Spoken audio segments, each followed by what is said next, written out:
Գևորգյան Աշոտով։ Հրազդանի ցեմենտը լավ որակով ու գնացել ու ծախվերա։ 2021 թվականին մարդիկ ավտոներ բերում կայնացնում իրիկուն առավոտ հերթին կայնում մինչև ժամը առավոտ բարձվում էր այդ ավտոները։ 22 թվին էլ լավ է բարձվել, էլի մարդիկ հերթերի մեջ նավալը, այսինքն ցեմենտավոզները, չաշված մեշկավոն, լարիվ ծախվեր ամեն ձևի, իրանց ուզածով, ամեն ձևի ճամփեր ենք ավտոները։ 2023 թվին էլի է ծախվել, այդ չեմ կարող ասել, բայց էլի ծախվեր է, էլի որը շապի լավ ծախվեր է։ 24 թվականից էլ արդեն կար ցեմենտ կա, 25 թվականին դիրեկտոր հետ խոսացինք, 24 թվականին էլ խոսացինք, ասենք մեր աշխատավարձի դիմաց գոնե մեր ցեմենտը տվեք,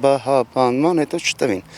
Հետո ասին բա լավ գլխացավանքի մեջ է, ես եմ ինչա, դա սիլոսներ դատրկին մինչև մարտ ամիսն այս տարվա։ Բրծանք մարդիկ կեսերից հետո նստրին տուն։ Ինչքան ժամանակ է որ դուք աշխատավարձ չեք ստանում։ Դե 3 տարվա արձակուրդային օգոստոսն էլ 3 ամիս առաջ տվին անցած տարվա օգոստոսը։ Խափելով բանցերին ժողովրդին։ Թով խափեց, ինչ արեց, այդ չեմ գիտե։ Այդքան թղթեր գերենք, դա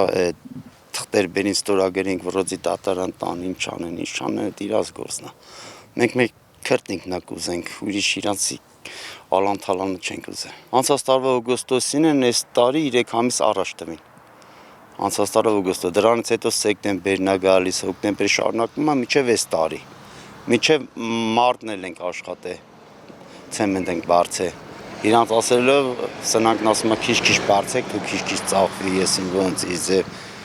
Լրիվ ծախեր ենք, բայց աշխատավարձները մինչև մկալը խափում են, չեն տալիս, ասեմ ինչ են ասում։ Իսկ հիմա ինչ են ասում, ասում են կտան գումարներ, թե ումն ասես, մարդ կա որ վինից է արցնես, ոչ մեկ չկան դե։ Չես էլ գիտե ով են, պահակներին փոխին ուրիշ պահակներ բերին տրին, դիրեկտոր չկա, բզատ չկա, այդ ասումից պահանջես։ Իսկ դուք նաև դիմել եք կառավարության, եթե չեմ սխալվում, հա, կառավարությունից ինչ հույսեր ակնկալիքներ ունեք առհասարակ։ Դա չի ինչ կառավարություն, ինչ հույսեր, ինչ ակնկալիք։ Սուտի խոսում են, էլ ինչ կառավարություն է։ Ամեն ինչ կուրցրինք, այդ կառավարությունը ինչ է որ չկուրցնի այդ մարդկանց մասին 400 հոգու մասին, ինչ է պետք կարապետ մտածի։ Այդքան Ղարաբաղցիք բերին լցին ընդ հողեր տվին ծախին գնաց։ Այդ 400 հոգու հետ էլաս ինչ է։ Սուտ այդ կառավարությունը էլա սուտ։ Կառավարության դեմն են գնացած, Նիկոլն էլ գիտի, այդքան պատմություն լարվն էլ գիտեն։ Սթից խոսալ մեջ իշ կա։